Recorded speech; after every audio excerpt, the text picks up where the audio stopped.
So yeah, this is really an incredible. Thank you, Sam. Incredible honor to be here today. Not only in this amazing building with its incredible history. I was reading about this church this morning, but giving one of these lectures. Wendell Berry, David Orr, Bill McKibben, Judy Wicks, Otto Scharmer, Gus Beth, Eva Illich. Some of the people that I really consider my heroes and the people who've been so instrumental in my own kind of self-educational path that I'm going to talk about a little bit today. It's very intimidating, actually, to be in here giving one of these lectures. To me, if it feels weird to you that I'm here, it's even weirder to me. It was only 8 years ago that I first discovered E.F. Schumacher. And now to be on the board of this illustrious organization is an incredible honor and also very weird to me. My mom's also here, so that's an additional level of stress. So hopefully I can get through this without losing my breakfast. And hopefully I'll impart something of wisdom to you all. I'll preface this by saying that I don't have a traditional background in business, and I think that that's maybe been a good thing for me. But I've learned a lot just by doing, and that's kind of what I'm going to talk about today. So thank you all for coming and on this chilly morning. I'm going to start by going back a little bit, and I won't talk too much about myself, but it sets the right context. We good? So I moved to Brooklyn, New York. I'm from Washington, D.C. originally, and I moved to Brooklyn in 1997 after graduating from Oberlin College with a degree in art history.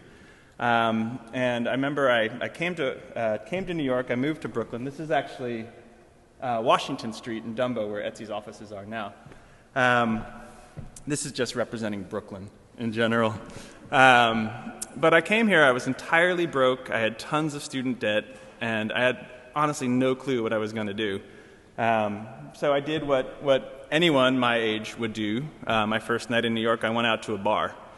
And at that bar that night, I ran into a woman that I knew from high school. She had a boyfriend, and this boyfriend worked on something called a website, which I knew roughly what they were, but just by way of illustration for the younger people here. So my senior year at Oberlin, I took a research methods class in art history.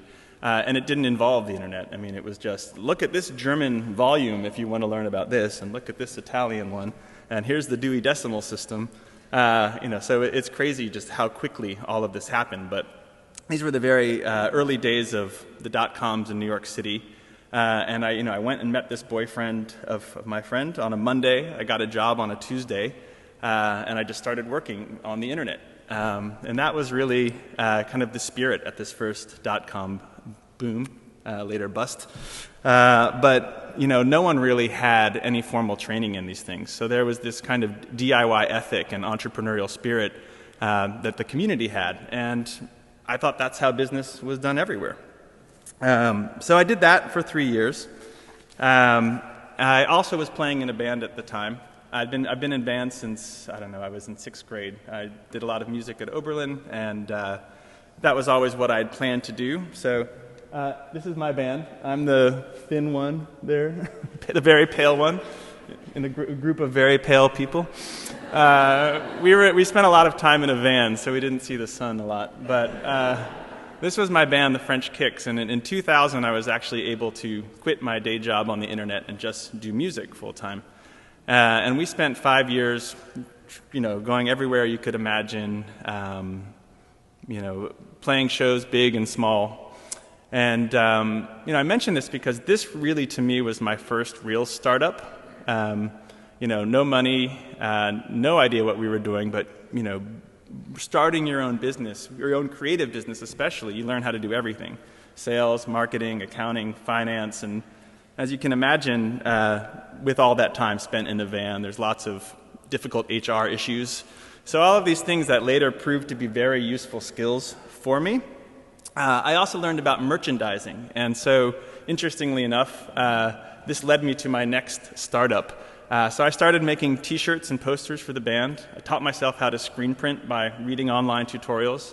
Other bands started liking the things that I made, and so all of a sudden I had a business. Now, it never occurred to me that you needed to actually be trained in these things to run a business doing it.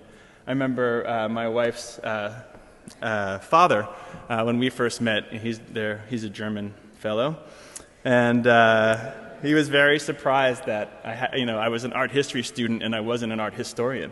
And I was like, well, it never occurred to me. I just figured I'd figure something out. But so I became a screen printer, and this is important because I learned a whole other set of business skills here. I learned a lot, actually, also about some of the toxic chemicals that are used in these things, and I worked on trying to find alternatives to those things. But I mention it also because it's what brings me to the maker movement that was nascent in Brooklyn at the time, and also brings me to this guy, Rob Kalin.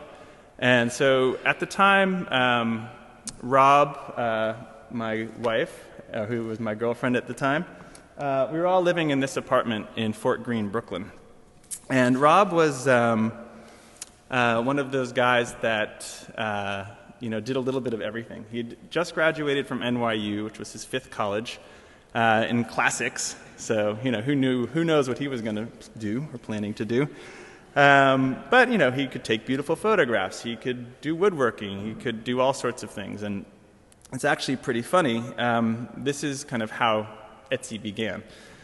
So Rob, like many creative people, didn't have enough money to pay his rent one time, and went down to our landlord's office. Here's Rob again. Went down to our landlord's office and basically to say, hey, I can't pay rent this month. And he saw a proposal for a website on our landlord's desk for a restaurant that our landlord owned. And it was exactly twice the amount of money that he owed in rent. And he said, I'll make your website for half that amount of money. And the landlord's like, great, sure, well, where's my rent? And he's like, oh, you got to pay me for the website first. And what I think is so also telling about that story is that Rob had never built a website in his life. He had no idea how to build a website, but he saw an opportunity. And that day he went out and he got a book on HTML and built the website. Now, since it was a Cajun restaurant, he wanted to have animated flames on the website, but that wasn't in his book. So he posted something on an NYU bulletin board. 2 programmers responded, and they became the first 2 programmers of Etsy. So this is kind of just how Etsy happened. So at this time, Rob was also making these handmade wooden computers. And I should mention his wood shop was also his bedroom. So it was filled with sawdust, and he would also hide cats in there. Do you remember that? Anyways, it was a fun time. So Rob was making these handmade wooden computers, and he sold a couple of them to a local bagel shop, actually, that was also a Wi-Fi cafe. And he's like, hey, there's a market for these things that I'm making. This is pretty cool. I'll make an e-commerce website to sell these things. But then when he looked around, we had the screen printing business. There was all of these bands. There was all of these creative people around us. Everyone we knew was making things. And he's like, wait a minute. I'm realizing the need that I have to sell these things is a need that a lot of people have. There's eBay, but eBay is not really great if you really care about the thing that you're selling. It's kind of like, here's a CD I don't want, let me throw it up there. But, this was his art, too. And so he was really thoughtful about how he wanted to present that.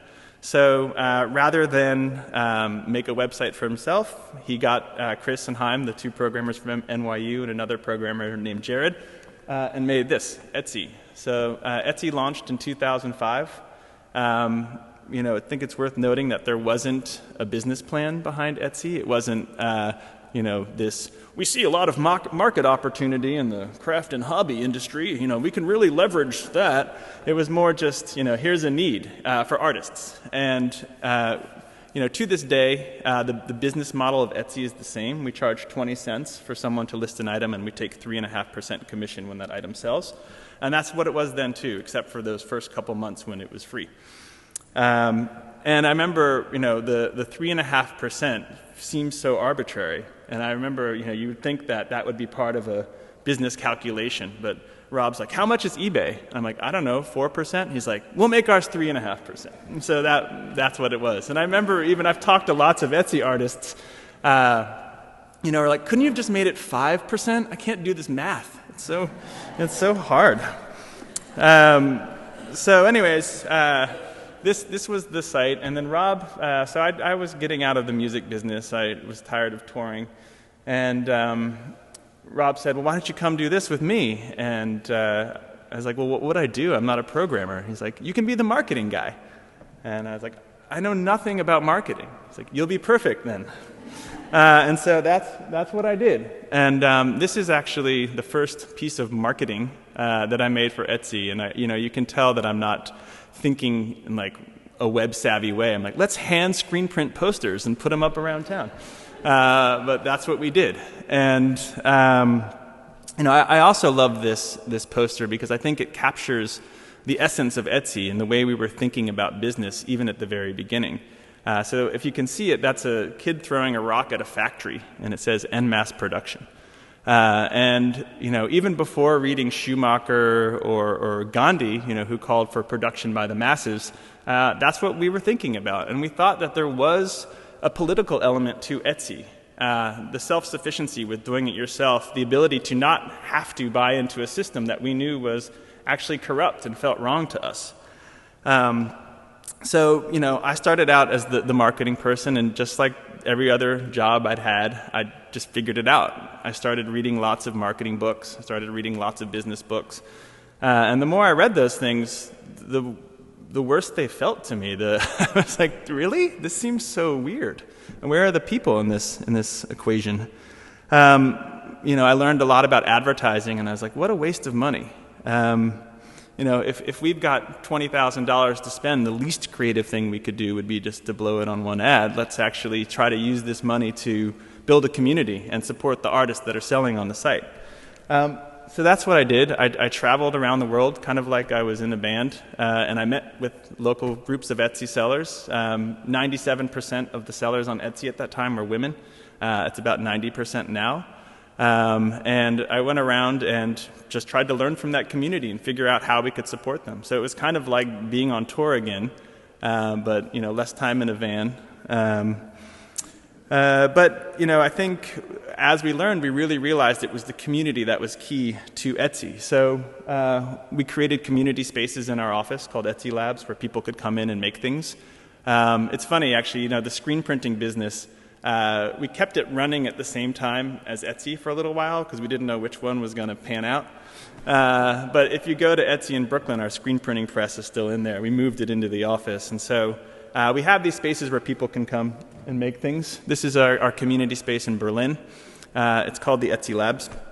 But from the very beginning, we were approaching this as like, these are our partners in this endeavor, right? We're not making something for these artists. We're making it with these artists because these are our peers and this is our community. And so that's, really the way that we thought about business. And just by way of illustration, it's been going pretty well. There's now about 45 million members at Etsy, about 1.2 million small businesses selling their things on the site. 200 countries we transacted in last year, which I think is actually all the countries. Everywhere, I think. But if not, it's most of them, which is also very crazy to think about. We've got, as Alice mentioned, about 600 employees around the world. So we've got offices in Brooklyn, where our main headquarters are. We have another office up in the Hudson Valley in Hudson, New York. And then Amsterdam, Paris, Berlin, London, Dublin, Melbourne, Toronto, San Francisco. I think that's it. Yeah. And that's also really crazy to me. How much the company's grown. These are the sales that we've had each year. So that first year back in just the second part of 2005, about $200,000 worth of goods. Last year it was $1.35 billion worth of goods. And we passed that number months and months ago. So the company is growing a lot. But I think what's important to remember, though, is obviously, not these big numbers. It's who's making this money. And It's these people, right? And this is when I really started, the way I thought about Etsy really started to change as Etsy was getting bigger. We still just take 3.5% of that. So actually that $1.35 billion last year is meaningful economic impact in people's lives. And, when you travel around the country and talk to Etsy sellers like I do, you realize that it is meaningful. And I started realizing that business could be this tool for creating a lot more value for the world than it takes. In this case, economic, but probably in other ways too. So you all probably recognize this man, Bill McKibben, who gave one of these Schumacher lectures, I don't know how many years ago. I read it, actually, before I even knew about the Schumacher Center. I found it online, and I was like, wow, that guy knows what he's talking about. But in 2007, I think we had about 20 or so employees at the time. And as a company, we all read the book Deep Economy by Bill McKibben. And that book, for me, was really eye-opening in just seeing how the importance of local community-based economies and the role that supporting or shopping locally could do. It was just kind of much more eloquently than I could ever state it, stating how we felt about business.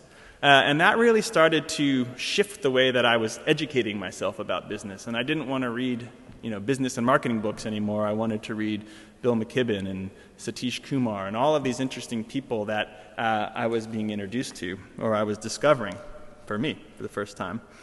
That same year, I met a woman named Linda Ligon, who was a kind of pioneer in the craft movement in the U.S. in the 70s. And I was telling her all about, like, look, we can build this new model, and do this awesome stuff. And she's like, have you ever read Schumacher? And I was like, who? And she's like, you should read a book called Small is Beautiful. And so I did. And that, I think, set me on a whole new path. And when he talked about evolving to a new lifestyle with new methods of production and new patterns of consumption, a lifestyle designed for permanence, it made so much sense to me. It was everything that I was feeling, and I actually also started to see the role that Etsy could play in that. With our big number of small things rather than small number of very big things, with all of these connected human-scale economies that were forming on Etsy. And so, it was shocking to me that this was something written 40 years ago, and it was so right on about everything. So the purpose of Etsy, I think, started to change then, really. At the end of 2009, I moved to Berlin with my wife to head up our international expansion for Etsy, opened up the first Etsy office over there. But I spent a lot of that time kind of continuing down the path that Schumacher had set me on. So in particular, people like Danilo Meadows, Wendell Berry, Paul Hawken, Thich Nhat Hanh, Shunryo Suzuki. These are all of the books that I started to read, and this is where I feel like I was really starting to get my business education, and then figuring out how do I actually apply these ideas to the business that we're building right now. In 2010, something else really interesting happened. Oh wait, that's Schumacher. Forgot about that slide. There's some amazing videos, I'm sure, that you've all seen that you can find on YouTube of E.F. Schumacher speaking, and he's always looks so cool, and he's always like, I don't know. I wish I could have met the man. He seemed pretty amazing. He's like, I'd call it Christian economics, but I can't remember the quote, but he's amazing. You should watch those videos. No, that's the other thing that happened. I had my first son in 2010. That's my son Francis. And I mention this because, between the books I was reading, my own budding contemplative practice, and the child, I started thinking a lot about work and the nature of work and the purpose of business and what was my purpose in life. What was I trying to do?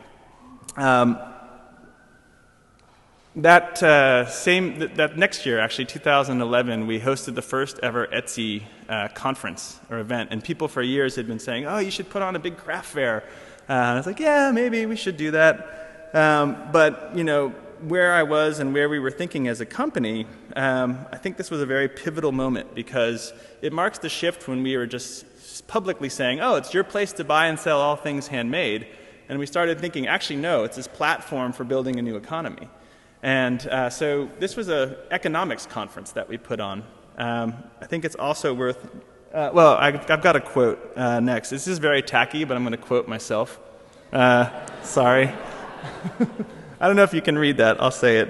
It says, decades of an unyielding focus on economic growth above all has left us ever disconnected with nature, our communities, and the people and processes behind the objects in our lives. I think this is unethical, unsustainable, and unfun. However, with the rise of small creative businesses around the world, I feel hope and see real opportunities.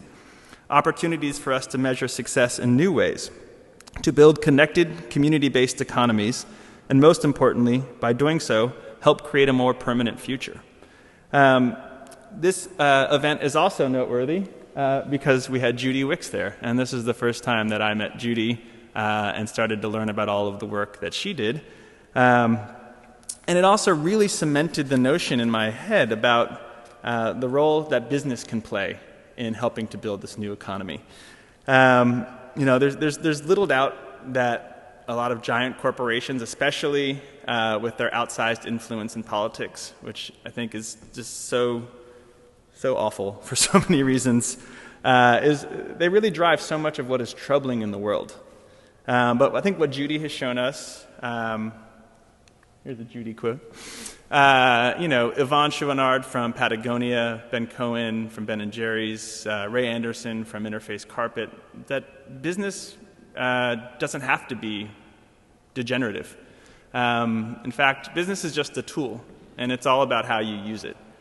So after, my wife became pregnant with our first son and all of that soul-searching that ensued, I knew that my purpose in life had to be around contributing to addressing some of these social and ecological issues that the world has. And I even toyed with the notion of running for political office, and maybe one day. But I realized that I'm never going to have the reach or impact that I can have with Etsy, with the business, with all of the millions of people that we have access to. And I knew that we could further our impact, right? We were having economic impact in people's lives, but what if the purpose of our business, the primary purpose of our business, was positive impact in the world, and that selling things and making money were byproducts of that they weren't the motivation, that we were motivated for how do we use business as the tool to do this. And so at that time, I helped create a new mission statement for Etsy. And this is our mission statement today: reimagine commerce in ways that build a more fulfilling and lasting world. And that's what I think we're talking about, right? Completely reimagine what business is and the purpose of business, and do that not to make as much money as possible, but do that to build a world that's lasting, more sustainable, more durable from a social and ecological and financial point of view, and also more fun, more joyful, more connected, right? More fulfilling. So why business? I think, as I mentioned, Judy and others showed us that you can do this. But in 2012, something else happened that I think is worth talking about. And I don't know how many people know about PIPA, SOPA, or these two pieces of legislation. But I call out because, to me, it was a really eye-opening moment about the reach and the speed and the agility with which business can operate around an issue. And my point here is not to talk about this specific issue, but I'll give you a little bit of background. On January 18th, 2012, there were two pieces of legislation that had bipartisan support that were going to sail through both the House and Senate. And one was called the Stop Online Piracy Act, or SOPA, and the other one was called the Protect IP Act, or PIPA. And basically, these laws were giving power to the government and others to stop online piracy. The motion picture industry was the proponent and kind of introducer of this law. Is it crazy that the motion picture industry introduces legislation? Anyways, that's not my point, but it is crazy, via someone. But the laws as they were written basically could have created tools for censorship of the internet. And So what happened on this single day, a bunch of big for-profit companies, not super well coordinated, but very quickly in a single day organized to protest these two pieces of legislation. And here's what happened. Here's some stats from that day. More than 8 million people looked up their representatives on Wikipedia. 3 million people emailed Congress. More than 1 million messages were sent through the Electronic Frontier Foundation to Congress. A petition at Google recorded over 4.5 million signatures. Twitter recorded 2.4 million SOPA-related tweets. And lawmakers collected more than 14 million names who contacted them to protest the bills. So what's, happens next is what's really amazing, is that the bills were stopped dead in their tracks. No one wanted to touch them, and they've never been reintroduced since.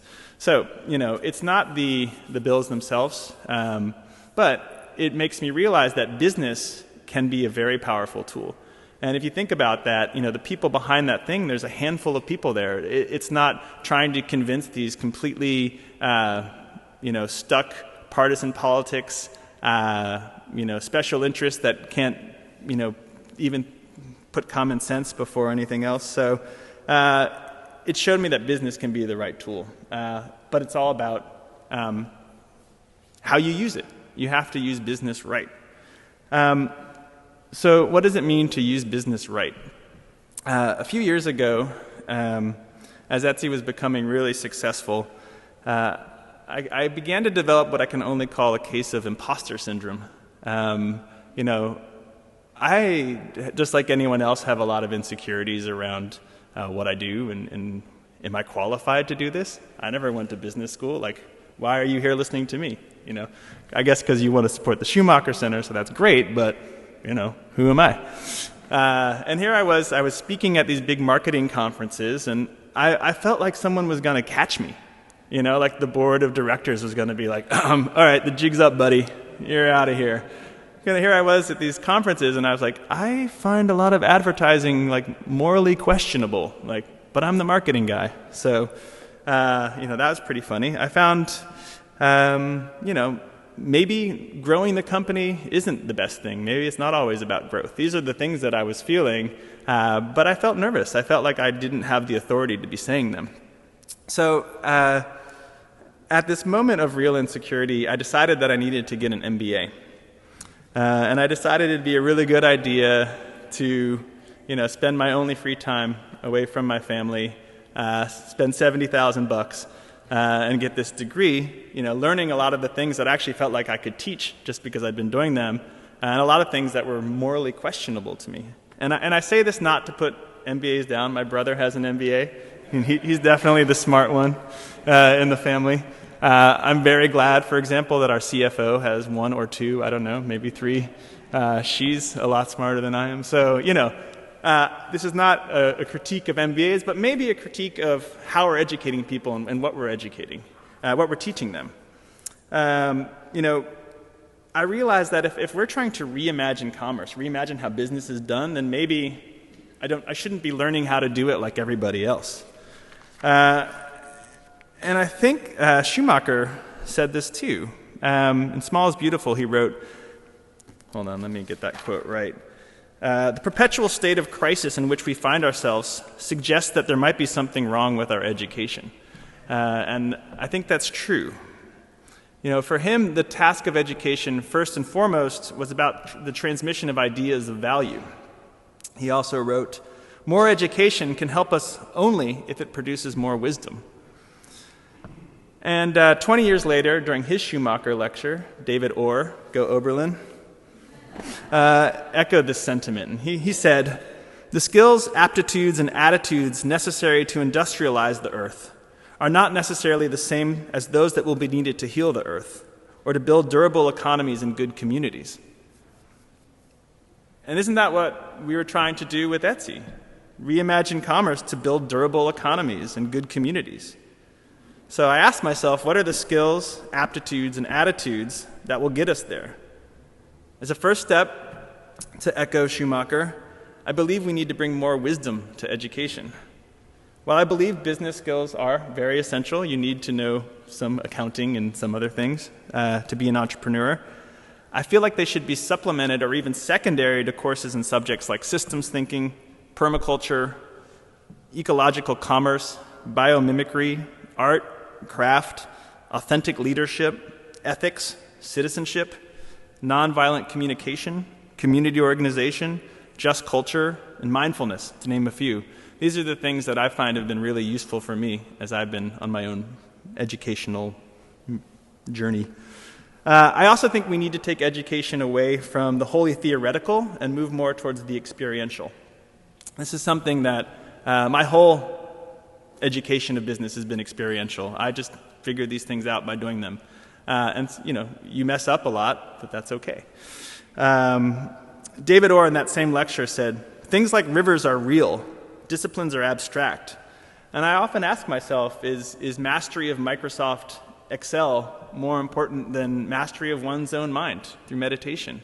Will I learn more in a marketing class or walking in the woods? These are the questions I've been asking myself. More importantly, I think, than even the subjects that we study are the belief systems that underpin them. If we're going to reimagine commerce, then we need to begin with the proper understanding of the world and our relationship to it. What we truly need is a shift in consciousness. The right framework upon which to build our institutions. And it turns out that I'm not the only person who's had this idea. Someone I like to call Buddha said something to this effect about 2,500 years ago. And as I'm sure many of you know, in his first sermon following enlightenment, the Buddha laid out 4 noble truths about the nature of suffering and its alleviation, and then laid out a path that will actually get us there, the Eightfold Noble Path, in fact. Typically listed as the first step on the Eightfold Noble Path is what's commonly called right view. And I think this is what we really need to begin with when we're thinking about business. It's the right view. And right view, to me, is about seeing things as they really are, about really getting to the depth of things. Starting out with the right framework of understanding in order to have then the right intentions and make the decisions and actions accordingly. Thich Nhat Hanh puts right view far more eloquently than I ever could. He writes, "Touching reality deeply, knowing what is going on inside and outside of ourselves is the way to liberate ourselves from the suffering that is caused by wrong perceptions. Right view is the insight we have into the reality of life, a living insight that fills us with understanding, peace, and love." So if we're to reimagine commerce, we need to start from a place of right view. We need to really see things as they are and work to fundamentally shift the wrong perceptions upon which so many of our enterprises are built. Wendell Berry knows this too. He wrote, "We've lived our lives by the assumption that what was good for us would be good for the world. We've been wrong. We must change our lives so that what is good for us, what is good for the world, will be good for us. And that requires that we make the effort to know the world and learn what is good for it." Joanna Macy, the Buddhist scholar and activist, also spoke of these assumptions. And she wrote, "We must address the root causes of our unsustainable practices, which lie deeply in our assumptions about the relationship of humans to the natural world and in our relative ignorance of the functioning of living systems, including human systems." So I quote all of these people also to show you that, I'm not crazy. This is actually, there's some very intelligent people who have the same ideas. And so when it comes to business, right view is a systems view. But like Otto Scharmer teaches us and writes, it's not an ecosystem view, it's an ecosystem-centric view. And so when I started thinking about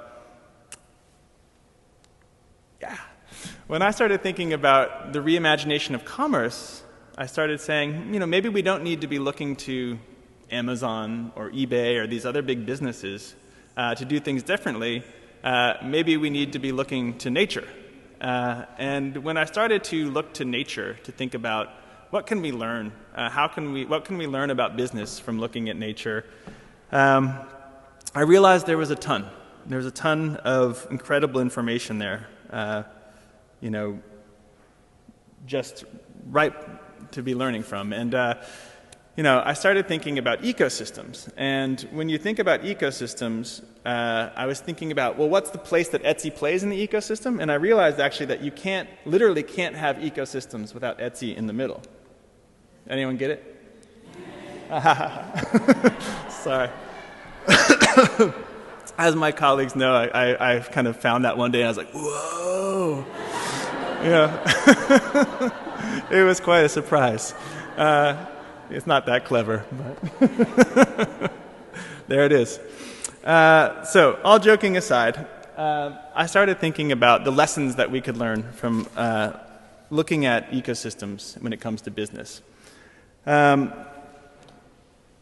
The first thing about the nature of ecosystems that I think are telling for business is that they are complex and they are distributed, right? And you think about this, just like Etsy, with its 1.2 million small businesses, it's a big number of small things rather than a small number of very big things. And this, it turns out, is a very resilient structure for business.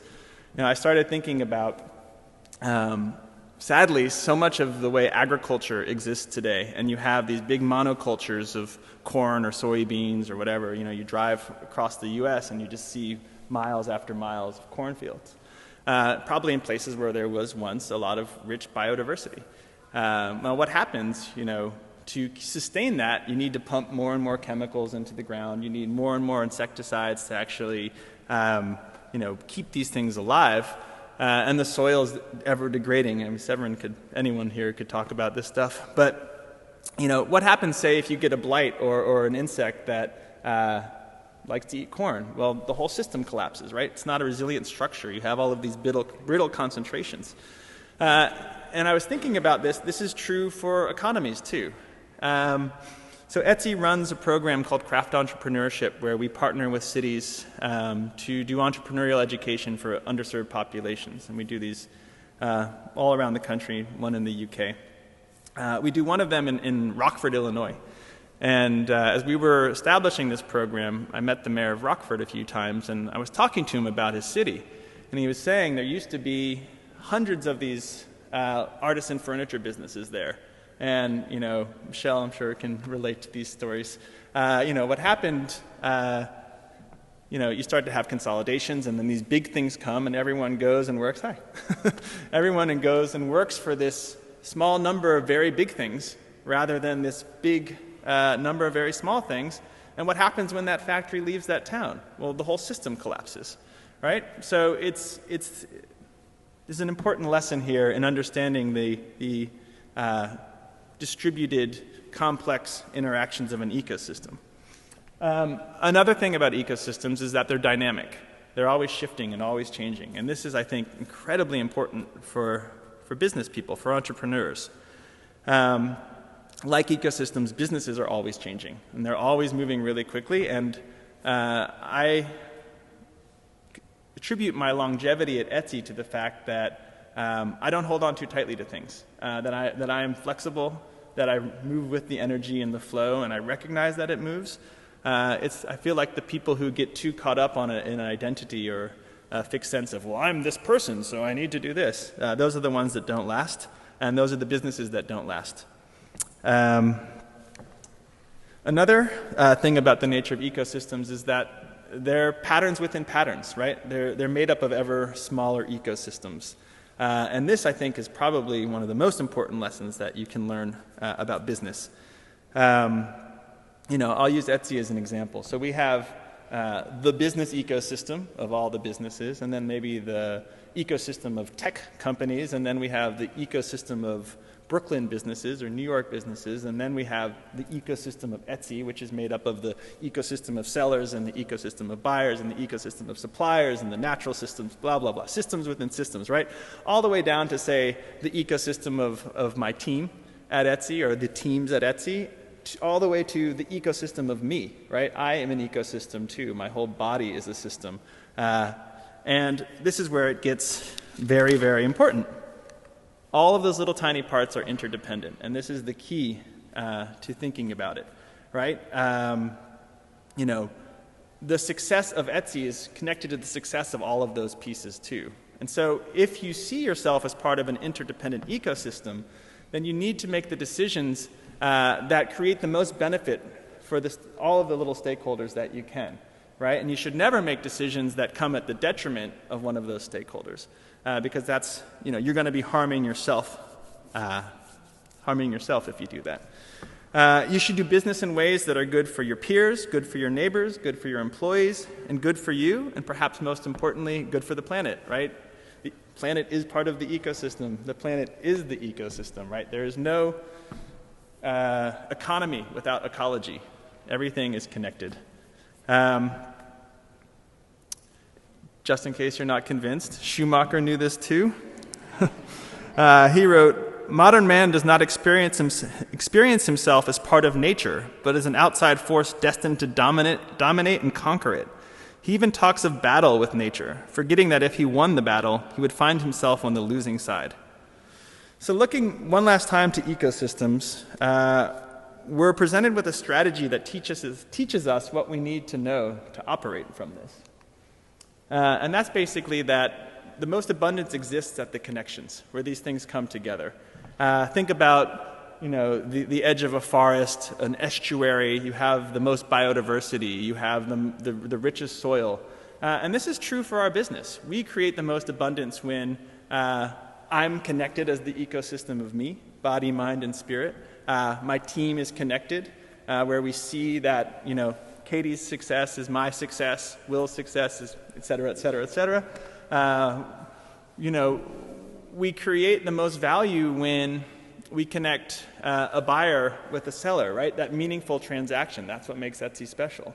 When we connect two sellers together in a team. And a lot of the work that we do at Etsy is really about trying to strengthen these connections. Because I think when you strengthen the connections, then you're able to see the interdependence of all of these different parts and make the decisions that create the most value for people on the planet. So,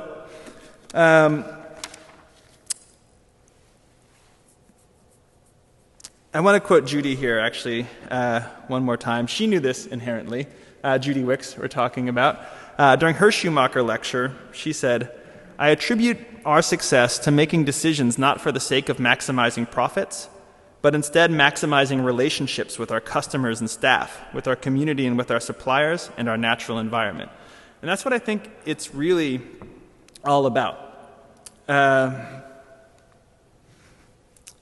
So I was, in thinking about this lecture, I was reminded of that Bill McKibben book I mentioned earlier, Deep Economy. And in that book, he said something that I think was what it's all about. He said, "The key question will change from whether the economy produces an ever larger pile of stuff to whether it builds or undermines community. For community, it turns out, is the key to physical survival in our environmental predicament and also to human satisfaction." And then I realized that's Etsy's mission, right? Build community, don't sell stuff. That's reimagining commerce. Survival, lasting, right? And fulfilling, right? That's human satisfaction. So without even realizing it, he'd written our mission statement in 2007. But I want to leave with one last thought, which is maybe more of a challenge of sorts, both to myself and to all of you.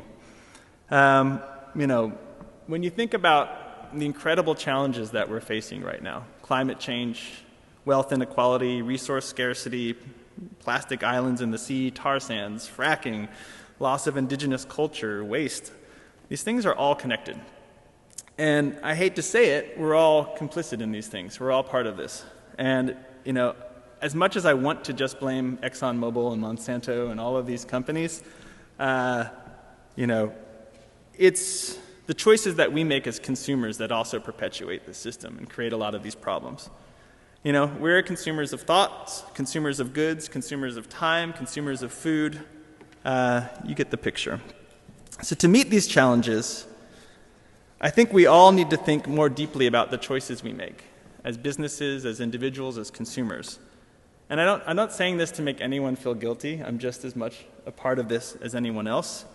And frankly, there is a lot of pressure to continue to consume the way that we do. In fact, it's really easy to do it. And I was thinking about this the other day. A lot of the smartest people in the world are focused on making it easier and more convenient. And I think that that's part of the problem. Schumacher, just since we're here, I'll quote him one more time. See, everything's in Schumacher. You can find the answers to business are in Schumacher or Buddhism. Every time I think I have a great idea, I was like, oh wait, that's Buddhism. So he wrote, an attitude to life which seeks fulfillment in the single-minded pursuit of wealth, in short, materialism, does not fit into this world because it contains within itself no limiting principle, while the environment in which it is placed is strictly limited. So the other day, my friend Palmer came up to me and he patted my ever more middle-aged belly. He's like, "You're getting rich." I think he meant it sweetly. But it made me realize that I'm the product of the choices that I make every day. And every day we make choices, right? We choose to eat one thing versus another. We choose what we read, what we watch, where we go online. We choose to buy one item or another item. We choose to take the stairs, ride in an elevator, fly somewhere, or stay put. We choose to engage with the world around us, or we stare into our phones. We choose to listen deeply or to be lost in thought. And I say these things, again, not to make anyone feel bad, but just perhaps we need to spend more time thinking before we act. And maybe we, as both entrepreneurs and consumers, should pause and ask ourselves, what is the choice that will strengthen the connections between and create the most benefit for all the parts of this interdependent ecosystem? Perhaps then, by acting accordingly, we might begin to build a new system, one that creates far more value for communities and the planet than it takes from it. And this is what I'm working to do in my personal life and with Etsy. It's all about choices. And the challenge that I give to myself and to you all and to your businesses and to your everything you do is to choose connection and live in fragments no longer. Thanks.